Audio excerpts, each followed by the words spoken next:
Welcome to From Caving In to Crushing It, the podcast for those who find themselves immersed in adversity and choose to write their story instead of having others write it for them. I'm Drew Durrani, and I'm your host. All right, this made my day. Melissa Van Oss, how are you?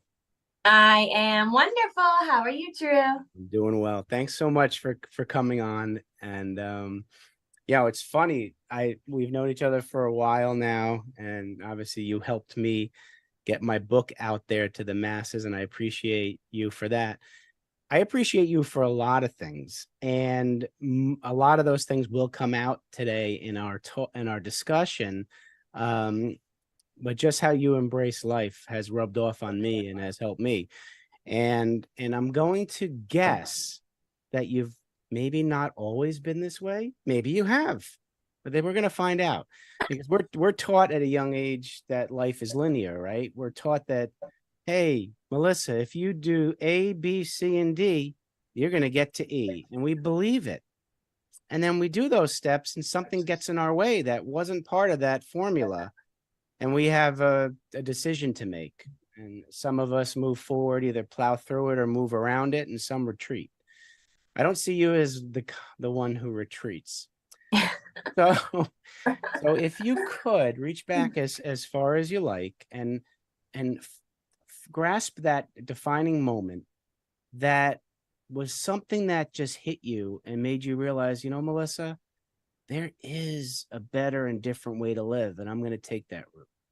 And we'll go from there. Okay. So I would say there's probably two things actually that come to mind when you ask that question. One happened when I was a little bit younger. I would say like late elementary, middle school range, type of thing. And one would be more like high school range. But the first thing was that I was a kid in my neighborhood, so I guess from a young age, I was an entrepreneur a little bit because I had a paper route. I don't know if they probably don't even do that much anymore, but as a kid, you ride your bike and you throw the papers. And I even got chased by a dog one time and got scared to death and made my stepdad drive me around for like a couple weeks until the dog was like away.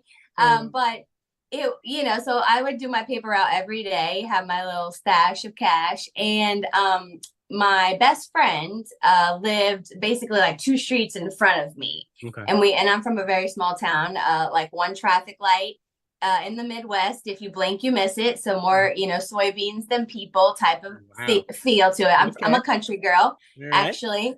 And so my best friend's mom, she was a volunteer for our little local, fire department paramedic, because it was such a small town. It was only volunteer. Right. I think we had like one, maybe two policemen that were like paid. Everything else was like volunteer, kind of community. And as I was coming down the street on my bike to give her her paper, finishing my paper route, I saw her run out of the house with her stuff on. Oh, wow. And I said to her, good luck with your call. I hope everything's okay. Because I knew when she had her stuff on, she was obviously going to like a fire, like, an ambulance call or something. And when I got to the end of my paper route to turn on my street home, I realized that she was going to my house. No. Oh my gosh. So I rode up and like my mom, my sister, everyone was there. Like they were like putting the fire out. Like literally my house burned down to the ground. Oh my gosh, Melissa. Gone. Everything. Like no more Barbies. Yeah. No more like toys, everything. Like boom. So from the time I started my paper out till I got home, I didn't have a place to live anymore. Oh my gosh. Okay. So that was like, whoa. I mean, as a kid, that's, it's already scary when something happens as an adult, but as a kid, that's even a little more like, oh my gosh, like all of our stuff's gone. Where are we going to live? What's happening? Things like that. And luckily, because I think, again, being from a small community, people automatically started like collecting things in school for like clothes and the church, and helping us get a hotel for like, a day. And we stayed out at my grandparents, Mm, and the whole process. I don't even remember how long it took before we had a house again, but it was like a while. I'm sure. And so that was like for me a moment, like I don't always think about it per se, but I think it really ingrained to me Hmm. somewhat of a lesson about, just how quickly things can change. Mm, yeah, Like your life absolutely. was fine and then it's kind of not, Yeah, and you don't have any more stuff. yeah, And then almost secondly, it would be um don't get attached to stuff, yeah. because in certainly in America, we're very like stuff driven, Yeah, right? Keeping yeah, up with the Jones and having the greatest, latest, and best of everything. I mean, we even, it's a $1 billion industry that we have so much stuff. We pay to store our stuff somewhere else, not to use that's it. true. That's true. Like Yeah. so. Yeah. It kind of like taught me, be grateful for what you do have, Hmm. and people can be nice to pull together, and just the idea that things are can be temporary, because if it's gone in a second, I mean, it's gone. Like there's Absolutely. certain things that just can't be replaced, but most things can, right? So you can rebuild. Hmm. So to me, it was like a lesson of like, figuring out how to be resilient, learning that things can be rebuilt, not having like a clutching attachment to physical possessions, Right. and like surrounding, like like that type of thing. Now, you could have taken a different mindset or different approach to that. You could have taken the blame or the victim mentality and woe is me and I want my stuff back and all that. At that age, that seems like there was some maturity there, unless this just came to you later on in life, but there's a lot of gratitude there and resilience. Did you have that skill at that time I mean, or I think I just knew that I was like, well, we're just make the best of it. okay. And I was really close with my grandparents. And like every summer when school's out, I'd run away there the whole summer. I'd be like, you'll see me when school starts, bye, mom, I'm out of here. Yeah. So to me, some of it was like, oh, I'm so happy because not happy, but I am Yeah. happy because I get to stay in my grandparents' house longer.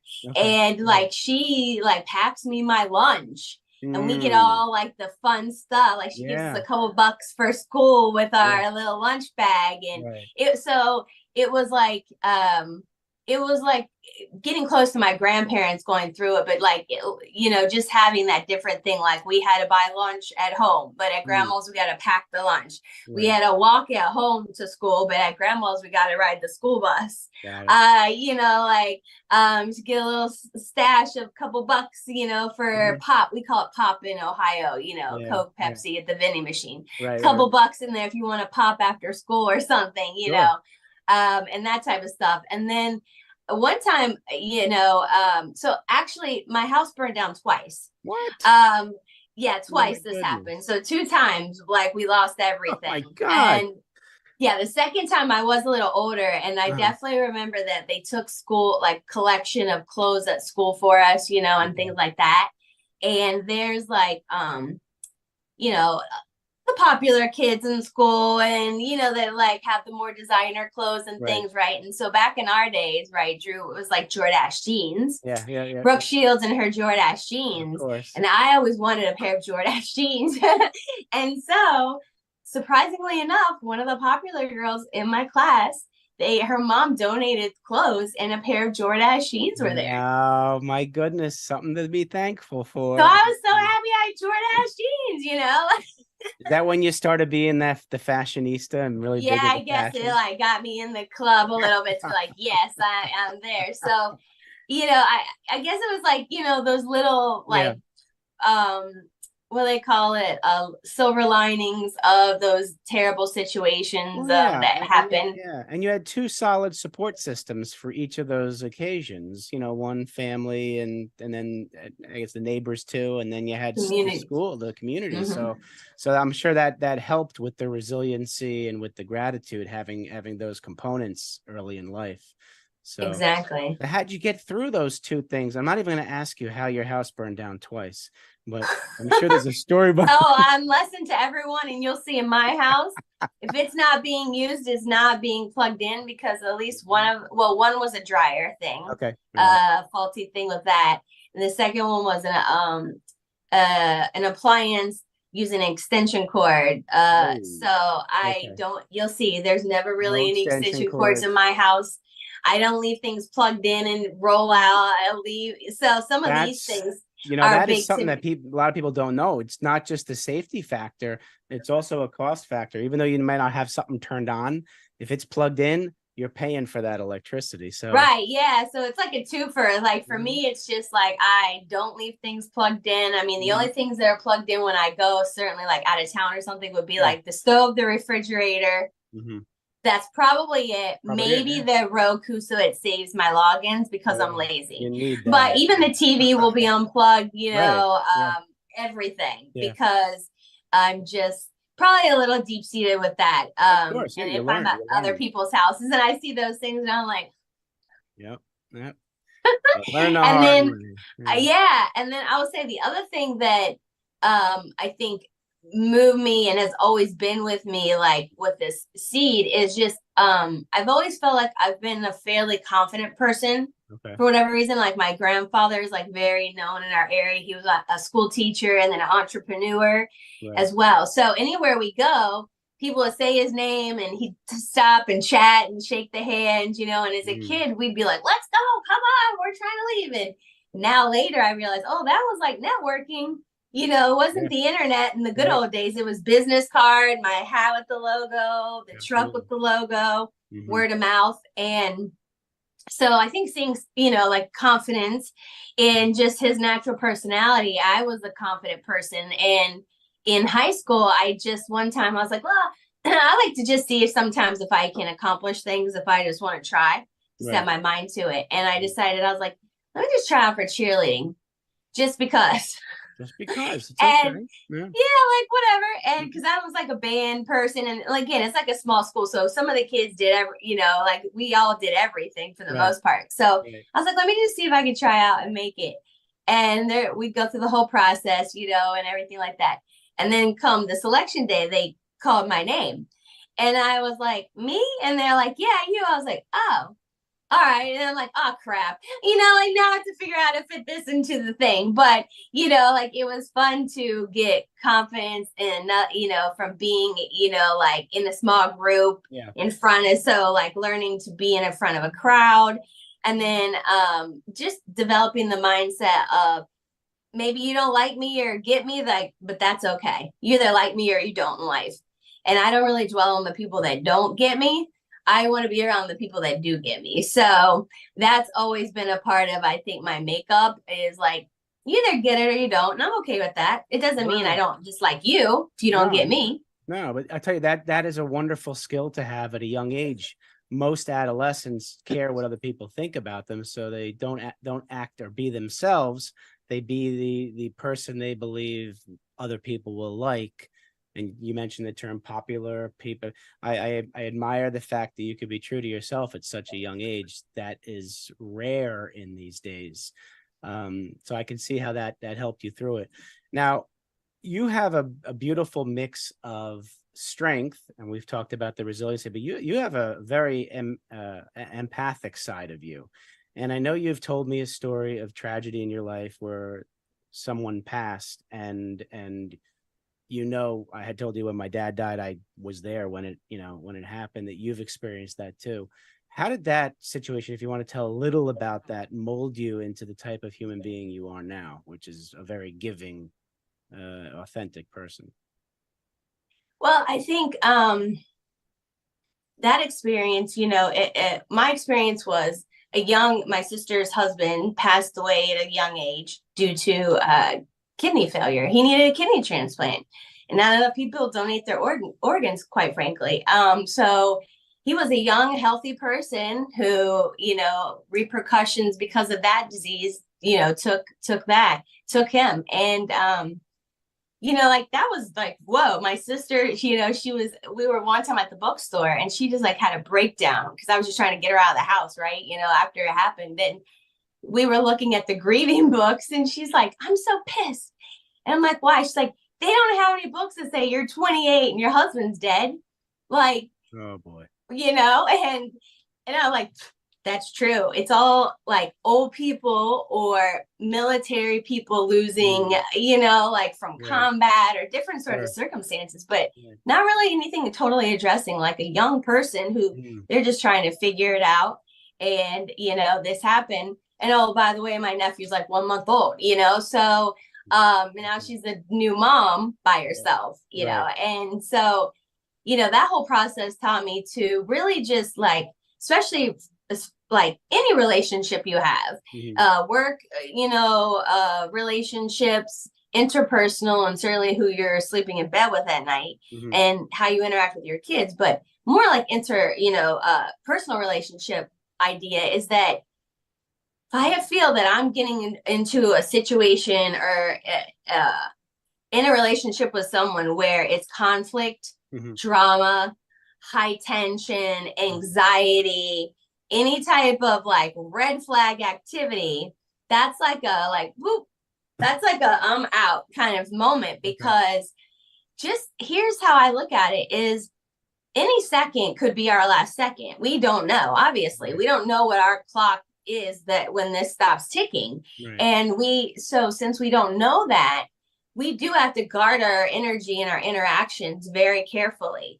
And so it's like, it's not crazy to say, like, if this previous moment that I had in my life right now was the last one, and I got to the pearly gates, and had that moment, would I be okay with it or would I be pissed? Okay.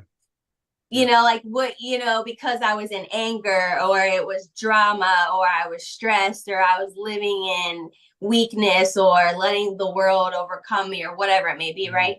So to me, it's like, I very much judge interactions by energy a lot and how, my radar kind of hits to them and things, because I think it is important to guard ourselves to make sure that we allow all of our moments in life to be good moments, right? So anytime it happens, we're okay. Like ultimately we want to be okay with it as much as obviously we can be, given that we're not in this form anymore, but we have to come to terms with, will we be okay? And if that happens tomorrow or whatever from now, do we have good engagements? Do we value ourselves? Do we make good impact on others? Like my grandparents were very giving and did a lot of great things. And again, for community, it's like, how can I sometimes help my fellow man? And it doesn't always have to be like, I think, money or even volunteering, but it's like, are you a good person in general all the time? Like, are you see an old person crossing the street, would you help them? Little moments that kind of fill you with these things. And so you feel like, okay, my people at my job are not toxic. My personal relationships are not toxic. Because now with social media, and different things that we're getting put at us all the time, things can go from good to toxic and not good for us fast. Right. Absolutely. Well, from what you've mentioned in your experience, and you've gathered a lot of wisdom, I know you're a best-selling author, and the topic of your books, I'm sure, has come from what you've learned in life. You want to talk a little about your book series and what that's all about?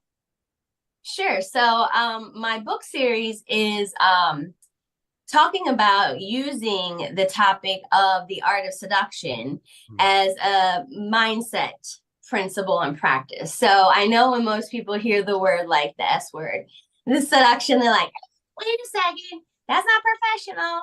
That's like an HR nightmare, like we're in bedroom So let's say that I talk about seduction from the lens of seduction equaling persuasion. Okay. And when we look at it like from persuasion point of view, and certainly if we're being entrepreneurs, right?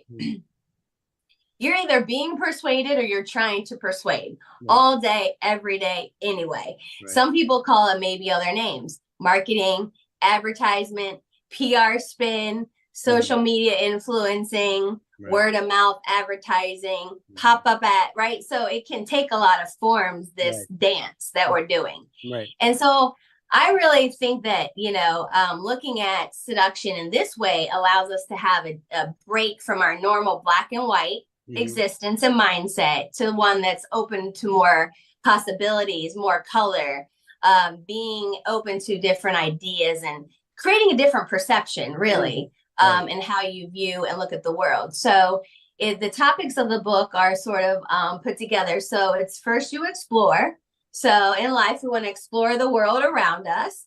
So in the first book, it's the idea, what is seduction? Why is it not bedroom? Like, it's not an sex book, it's a mindset book, and, and confidence, right? Confidence is at the core, I think, of everything in entrepreneurship. So if your mind's not right, you don't have confidence in yourself and your abilities, it doesn't matter how slick your marketing or gurus you pay or whatever you do, it's not going to click to the full ability that it can. True.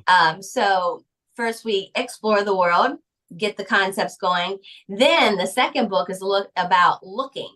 So then we look at the world through what I call seducer's eyes, or essentially a new, way of viewing. So we're all black and white. Let's look color now. Okay. How does that affect us? And I talk about a hierarchy as well. So Abraham Maslow talked about hierarchy of needs, and his top was self-actualizing people, right? So when you're in flow most of the time, right? You're in your calling, energy's flowing, time is just like long and short. And, that whole, it's like if you've played sports or, you found your passion or you're really into it and you lose track of time. That's really where we should be functioning. Yes. Like all the time, theoretically.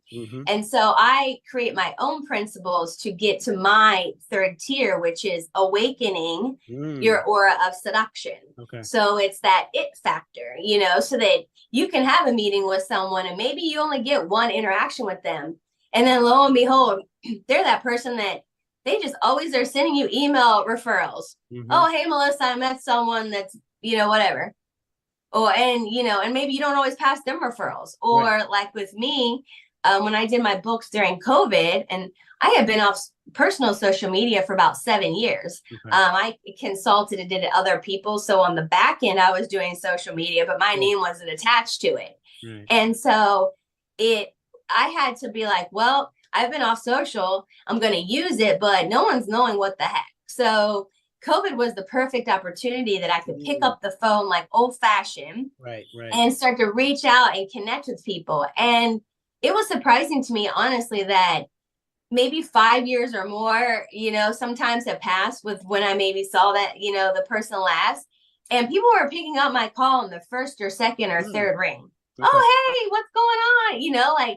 Just like you don't miss a beat. Right. And I think that when you have that sort of like staying power, with people and you make that impact and impression on them, it's easy no matter how much time has passed that you are always warm to them. And in business, like warm equals cold hard cash, absolutely. So. Well, speaking of cold hard cash, tell us what you're doing now. I know you have a marketing flair and books and all that kind of stuff. Let the audience know what you're doing now to help better other people and yourself. Right. Yeah. So for me, I've always been the type of person that I like to share, things that have worked for me. And I'm always the first guinea pig. So that's like, even in the books, I talk about like everything I tell you, I've tried on myself first. I do my own social experiments in life. You've heard me talk about some of them. Absolutely. And so as a result of that, and honestly, just people watching the book launch, that just created the chain reaction of having people reach out. Hey, I saw your book hit bestseller. I want to take a book and leverage it as a marketing tool, right? As an asset to be an evergreen piece in my marketing game plan for my business. Right. So I'm like, oh, okay. I can teach you, I can teach you how to do that. Like, once you get it going a few times, like, the formula pretty much works. So Yeah. I have a partner, a co-partner. His name's Frank Zakari. He's also best-selling and award-winning author. And our program that we put together is called Trust the Process. Right. I think that's very appropriate in life for everything, really. And it's essentially, we do a customized and curated marketing campaign launch strategy for authors, so that when they are ready to get the book out, they know how to do it in such a way that they leverage Amazon to their benefit, so that they can become a bestseller, and then utilize that to start to further open the door and get people in on their back end offers. So it's really about building a book to be a funnel, a lead magnet generator for you. So of course I tell people, like, you're not going to get rich from the book, right? We're probably not JKs. We're not Stephen Kings out here amongst us, probably regular entrepreneurs, but it's all about visibility, credibility, expert status, and giving you that competitive edge, right? That's why people go and get MBAs, doctorates, JDs, MDs, any little distinguishing factor that makes you seem like you're this much quote unquote better than the next person who's probably not.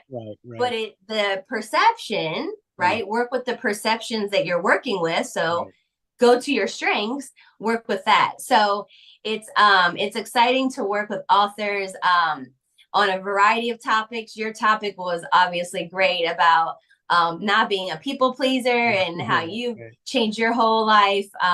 We worked with another author that she's all about talking about overcoming depression, because she was to the point of killing herself. Like she was going through processes and had a gun and the whole thing, and she was very far gone, medicated for years and therapy. And so she finally using neuroplasticity, which I know you talk about, retraining the brain, she's overcoming depression. And so now she's working with a membership similar, like how you have one, to further work with people in the smaller collective group to help them. So it's very cool that we get to work with all these people. And during the 22 months since we launched the program, happy to report we've had 11 titles hit #1 bestseller and #1 new release in multiple categories. So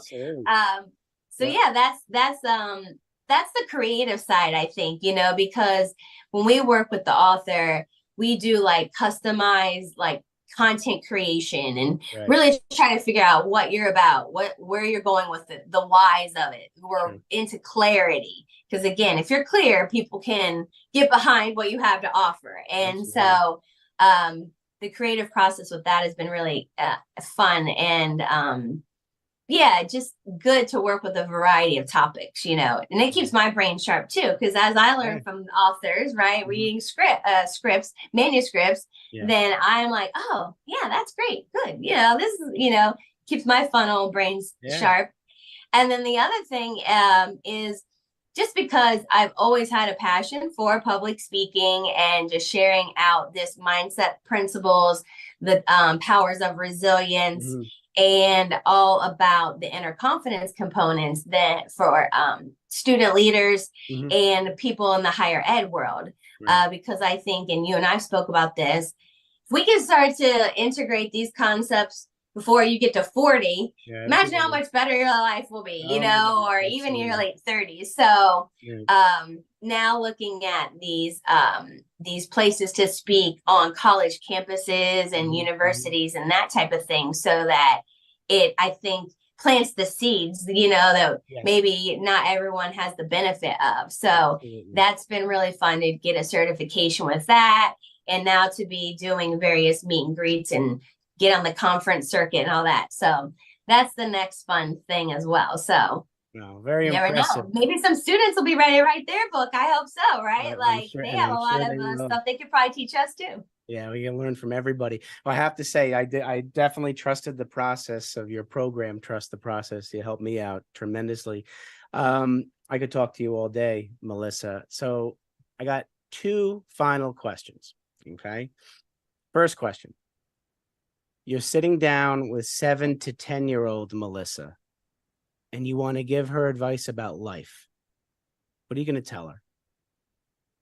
First of all, it's okay because you'll be able to get contacts. I had to get glasses when I was in kindergarten, and I like the really thick, weird eyes. So one's good and one's really bad. Yeah. So I would tell her it's okay. Don't always lose your glasses or whatever. Throw them in the tree. Apparently, one time I was a kid and I threw my glasses into the tree of my grandparents. Oh. And when I was in college, I got a present one year for my birthday, and it was the glasses that they found when my stepdad was cutting the limbs of the tree down. It grew into the tree, my glasses.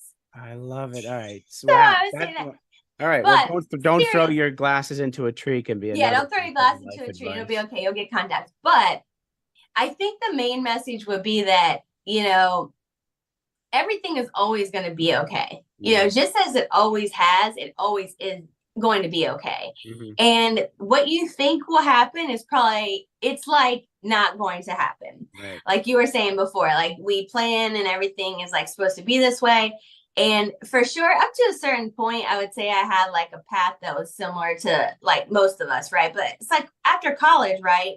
Everyone's path just goes like in some crazy ways and things. Right. So I would say the things that you want to accomplish, you will accomplish, but it's not going to probably be in the end result that you think it will be when you see it, when you get here, because when I was a kid, I was either going to be a model or a lawyer. And so,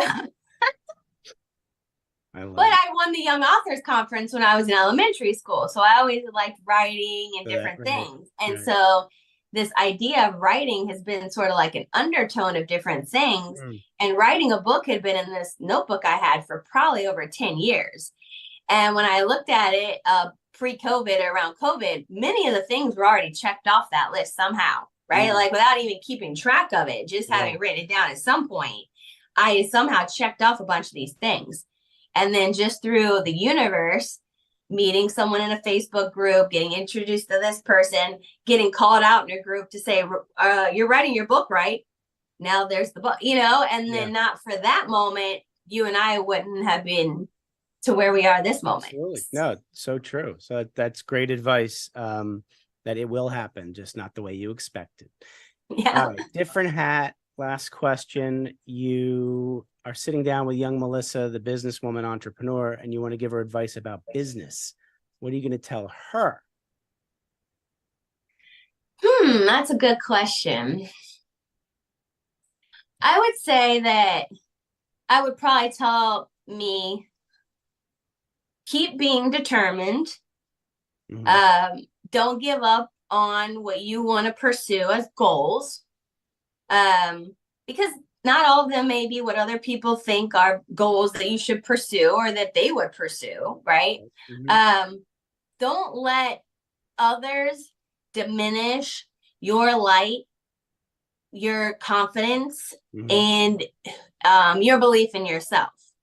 Because, and I think the reason I try to stay on the side that I stay on is because there definitely have been a few times, in my adult life where I was in a toxic personal relationship and a toxic work environment relationship. And it's probably not a coincidence that they latched on around the same times with each other. Interesting. Yeah. Right. And so, and they both ended up being very similar to taking like my confidence away in myself and how I act and feel and do things on a day-to-day basis. Meaning like at the work, you're just talking to your coworker or telling them the game plan for the day. And you're like, are you gossiping? At home, I'm texting my sister or whatever. Who are you texting? Yep. And I'm the bad one, but I'm like, I'm not a cheater. I'm not a stealer. I'm not a gossiper or whatever, So that then conflicts with your true core, who you believe your core identity is. Right. And then it takes a while then to first break away from it and then get the PTSD emotions of things tied or triggers to it. And then even still after that, you still have to rebuild yourself to say, no, it's okay. You're allowed to look at your phone. You're not actually doing anything wrong. Like you're not a cat burglar and you're not like grabbing people in the van and, you know, like you're not an axe murderer. But when you get toxic or allow yourself to go there, you just think these things of yourself. And I think, you know, saying that, keeping true to yourself, you know, and who you are, no matter how toxic the world becomes around you, or knowing when it's toxic that you have to get away, or it's like live or die. Maybe it wasn't that extreme, but you have to almost make things when it becomes toxic, like it is really actually live or die.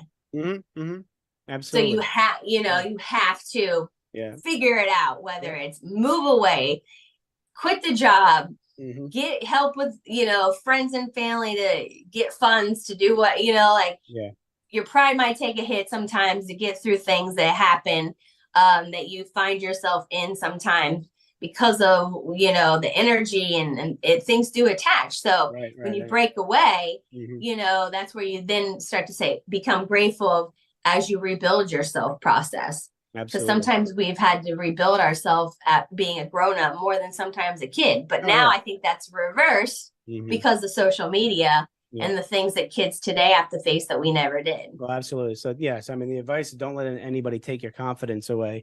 You got to give yourself that opportunity to be successful in things by doing things to get that confidence, and don't let anybody take that away from you because you earned it. So that's right.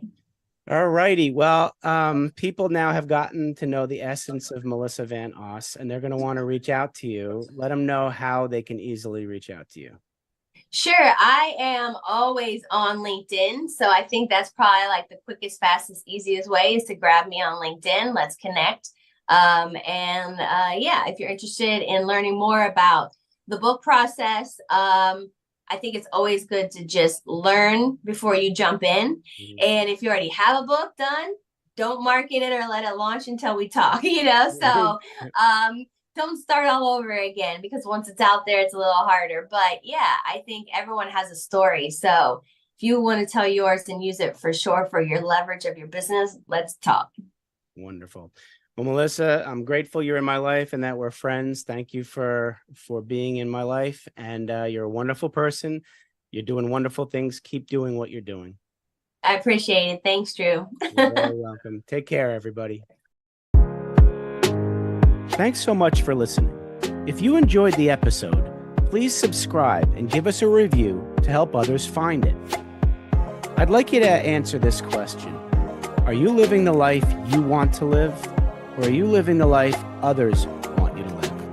I'd like you to think about that for a second, because I strongly suggest you live the life you want to live. If you want to learn more about what I stand for and my services and how I'm able to help many men get out of their own way, please go to my website at www.profitcompassion.com. Feel free to also email me at drew@profitcompassion.com. I'd love to have a conversation with you. Take care of yourself and choose to write your own story instead of letting others write it for you.